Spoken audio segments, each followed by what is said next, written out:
forget the Fortune 500 company. The Walt Disney Company is a Dow Jones 30 component. That's more the bigger like story. Dower Jones. Well, that too. When you look at the metrics that I brought up a few days ago showing what the Dow Jones has done in the last 90 days, where it's up. Oh, yeah. 6%. The people who try to spin the lie that it's tied, no, it's not tied. It's tied in the way that everything is tied, but it's it took a huge dip and then it tied. This is bad. This is very bad. And we've reached a point now where the Walt Disney Company absolutely cannot assuage the bull anymore. Yeah. So, Pro, what is this? Is this Lucasfilm Civil War? Is this just, oh, she's walking out the door? We have recordings of their private phone calls. What is it, Pro? So there's no Lucasfilm Civil War at this point. There may have been in the years past, but that has long since been over with.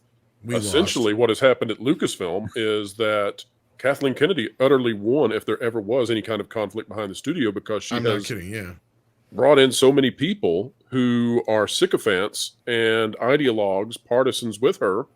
And she's created a den of toxicity over there where nobody really wants to run the studio. But that doesn't matter any longer, because what this has done, this Indiana Jones situation where this movie has 10 days on the runway before Tom Cruise wipes it out, you know, with it only making $130 million total worldwide in its first weekend, and perhaps that number will fall once we get past the guesstimates and we get to the real numbers.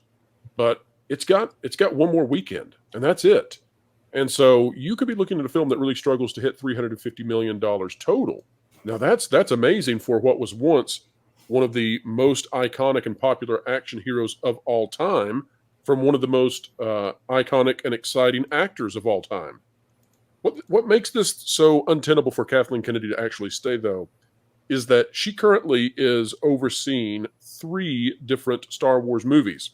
Now, what we know about Star Wars movies is they come with huge budgets, and there's no way to really make those movies without those sorts of budgets.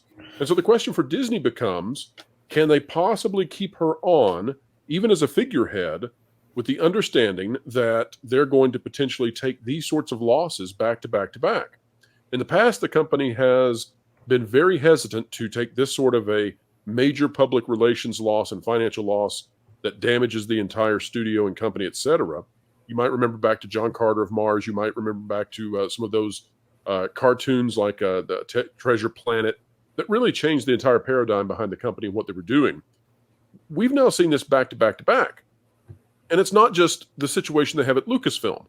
We could be seeing a huge switcheroo over the entire company. We've just lost the chief financial officer, Christine McCarthy.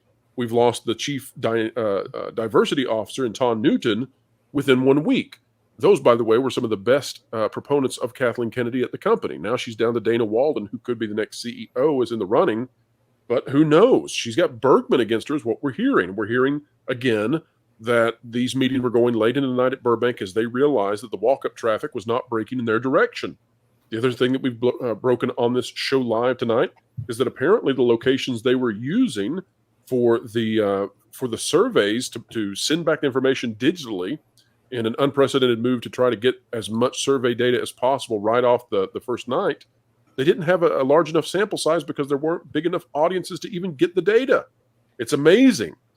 But when you look at Disney across the board, and then I'll hand it to the panel, you know, this is not just Lucasfilm any longer. This thing has metastasized. You've seen Marvel go in the same direction as Lucasfilm. Rather than continuing to lay those golden eggs, the goose decided to chase Luke Skywalker, a.k.a. Jeg Skywalker, and now the new old Indy.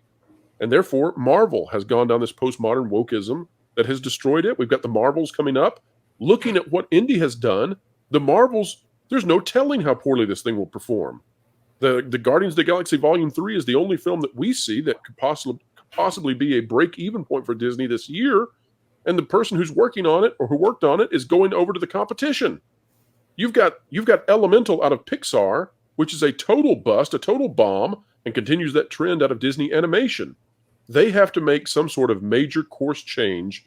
Iger is probably not the person to do that. We saw leaks earlier this week from executives at Disney who say that he's no longer the man that has the plan because he's a guy with charisma. He's not the hatchet guy. He doesn't come in and cut cut down to the marrow, and that's what it's going to take. And then on top of all of that, if you want to know why Kathleen Kennedy's time is probably up, the writer's strike is also going to decimate this company if they cannot get something worked out across Hollywood. Why? Because it's going to cause them to have to cut their cadence. And what does that mean? Well, it means they're going to have to lean on shows like The Acolyte, that crazy show that some believe will never come out. But guess what? It's all they've got. Because anything that was still being written or needed a writer, well, it's on pause. And so anything they have possible that they could put out on Disney Plus, they're going to do it. In the last quarter, they lost hundreds of thousands of subscribers in a single quarter in North America alone. What could the next quarter hold? We'll find out in August. One thing is sure, though. The box office does not portend well. And if the box office does not go well, then it does not send content to Disney Plus to keep the subscribers. I have this strange sinking feeling that Disney Plus subs are not sitting there at the edge of their seat waiting on Indy. And I have a feeling that they're not waiting on Elemental either. And I think the media narrative is gone. I think you'll notice that no one has said anything about Indy 5 coming on streaming as an excuse for this movie. Don't you love the Pete Docter excuse of we've trained audiences like Pavlov's dogs? Odin, what do you make of it? Yeah, I mean, we're all numbers people, and so we all know that it's not just looking at the numbers as they are, but also the trends. And we can look at every single one of these major franchises, every single one of these major IPs that Disney has gotten their hands on, and we see massive losses, right? You look at Star Wars, and half the audience was lost. You know, within a movie, half the audience was gone from what they had with Force Awakens. You look at Marvel, and they've been on the downward trend. Their movie that was supposed to set the stage for the next phase, the next major villain, all that stuff, ended up losing money in Ant-Man and the Wasp: Quantumania. You've now seen, since last year, especially with Lightyear, Disney Pixar has now gone into the gutter. And I think a lot of that has to do with many factors, including them getting involved in Florida politics and the videos coming out about what they want to do with teaching kids, all these other things, right? All this stuff, I think, is having an impact. And so what we're seeing is every single one of these major cash cows, or things that used to be or could have been cash cows, are now being massive financial failures and now massive losses for them. You look at a movie like what they had in the, for Universal, right? What they had with Super Mario Brothers, right? With that movie's money, with the amount of money they spent and how much they made, it's now paid for any, future movies that they have for it, right? That's what the tentpole used to be about. Disney doesn't have anything. They are running at a huge loss for the year. And with them spending even more and more money, and I found this out the other day that, Peter Pan and Wendy, right? The movie that they put on Disney Plus, that apparently cost $170 million. Yeah. It's like crap. 170 million. You put it on Disney Plus, and it's like, okay, so yeah, they're in dire straits right now. I don't see any. You can buy a small country for that. I know, right? I could buy a Blu-ray collection that was better. Seriously, Francis. The other interesting thing about that is we're talking about stuff that was greenlit by Bob Iger. People forget this, but Chapek was only in the seat and the throne for about 10 months total, and really he was only in that seat without having various groups trying to take him out for about 6 months. These are all still projects that Iger greenlit, that came from Iger, and then Iger is back in the saddle. I don't know that he can fix this, and I don't know who wants to come in and take over this company at this point. Surely there's somebody with the hubris to do it, but my gosh, this is like trying to take over as the pilot of a plane that's in a tailspin.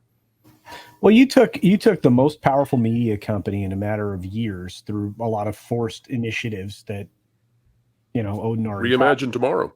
Yeah. And created a circumstance where you destroyed all the exterior cultures that you tried to bring into the fold and leave alone. And it essentially destroyed them. You destroyed Lucasfilm in less than a decade. They're done. You destroyed Pixar. It took you longer, but you got rid of the heart and soul when you got rid of Lasseter because he hugged people too long. And then, which still blows my mind. And then any other thing that you've acquired, like Power Rangers, you've had to spin back out because that was a colossal failure. And look, cultural shifts happen inside of corporations, organizations, whatever you want to call it. But when you force issues and you take away from the creative endeavors and the creators themselves who've made these things successful, when you acquire them, you cause no end of harm. And I think that's ultimately where we are with Lucasfilm. And again, the stated objective is to get rid of people like my age and Pro's age and Tom's age and a couple. What are you talking about? I'm 72. No, you're not quite that old. But the idea that was a stated goal by the leader of Lucasfilm, we got a problem. Renegade on